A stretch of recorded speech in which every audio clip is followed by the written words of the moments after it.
ডিম আলুর ডালনাটা খেতে কিন্তু বেশ ভালো লাগে। এটা রান্না করা হয় যেমন খুব তাড়াতাড়ি, খেতেও কিন্তু ভীষণ ভালো হয়। তো ফার্স্টে আমি হলুদ লবণ দিয়ে ডিমটাকে ভেজে নিলাম।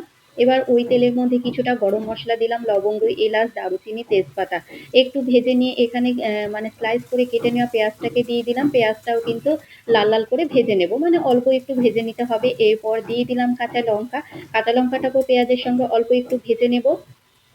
একদম সিম্পল একটা রান্না, কিন্তু খেতে ভীষণ ভালো হয়। তো আপনারা কিন্তু খুব তাড়াতাড়ি হাতে সময় না থাকলে এভাবে রান্না করে নিতে পারেন। দিয়ে দিলাম কয়েকটা টমেটো, মানে একটা টমেটো কোচানো। এবার গুঁড়ো মশলাগুলো দিয়ে দেবো, যেমন দিলাম ধনিয়া গুঁড়ো, জিরে গুঁড়ো সব হাফ টেবিল চামচ করে দিয়েছিলাম, আর হলুদ গুঁড়ো দিয়েছিলাম, আদা রসুন বাটা 1 টেবিল চামচ করে দিয়েছিলাম, লঙ্কার গুঁড়ো দিয়েছি। আপনারা চাইলে কাশ্মীরি লঙ্কার গুঁড়ো দিতে পারেন। কাশ্মীরি লঙ্কার গুঁড়ো দিলে কিন্তু কালারটা খুব সুন্দর আসে, তবে আমি এমনি রেগুলার যে ঝালের লঙ্কা গুঁড়ো সেটাই দিয়েছি। টেস্ট অনুযায়ী লবণ দিয়ে অল্প একটু পানি দিয়ে মশলাটাকে কিন্তু খুব ভালো মতো কষিয়ে নিতে হবে। মশলাটাকে খুব সুন্দর মতো করে কষিয়ে নেবেন। আমি অল্প পানি দিয়ে মশলাটাকে খুব ভালো মতো কষিয়ে নিচ্ছি। এই তো দেখুন মশলাটাকে কিন্তু খুব ভালো মতো কষানো হয়ে গিয়েছে, আর এইদিকে আমি আগে থেকে আলুটাকে সেদ্ধ করে নিয়ে অল্প একটু পানি দিয়ে খুব ভালো মতো ম্যাশ করে নিয়েছিলাম। খুব সুন্দর মতো ম্যাশ করে নিয়ে মশলার সঙ্গে দিয়ে, মশলার সঙ্গে মানে এই আলুর সঙ্গে অল্প একটু পানি দিয়ে এবার খুব ভালো মতো 7 থেকে 8 মিনিট কিন্তু কষিয়ে নিতে হবে।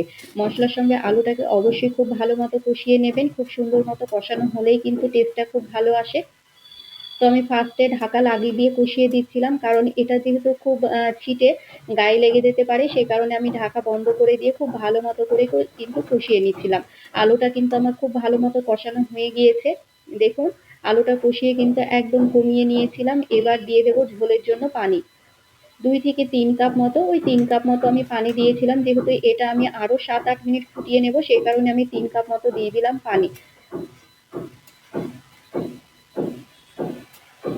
ডালনাটা কিন্তু একটু পাতলা পাতলাই খেতে ভালো লাগে, আর এটা যখন ঘন হয়ে আসবে অনেকটাই ঘন হয়ে যাবে। এবার টক গিয়ে ফুটিয়ে নিতে হবে।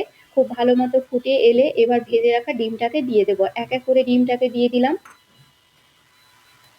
এবার ডিমের সঙ্গে 5 থেকে 6 মিনিট ফুটিয়ে নিতে হবে।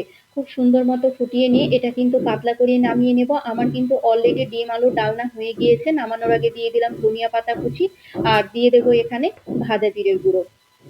এই ডিম আলুর ডালনাতে কিন্তু ভাজা জিরে গুঁড়োটা দিলে ফ্লেভারটা যেমন সুন্দর আসে, খেতেও ভীষণ ভালো লাগে। তো সমস্ত কিছুকে খুব ভালো মতো মিশিয়ে নিয়েছি, আর এটা কিন্তু ঠান্ডা হয়ে এলে আর একটু ঘন হয়ে আসবে। তো আপনারা চেষ্টা করবেন এইরকম একটু পাতলা করে নামানোর। আর এটা কিন্তু গরম গরম যে কি যে ভালো লাগে খেতে, ভাত কিংবা রুটির সঙ্গে, যারা খেয়েছেন তারাই জানেন। তো যারা খাননি তারা কিন্তু একবার হলে এভাবে বানিয়ে নিতে পারেন। দেখুন কতটা ইয়ামি লাগছে দেখতে। যেমন রান্নাটাও সিম্পল, তেমনি খেতে কিন্তু ভীষণ ভালো হয়।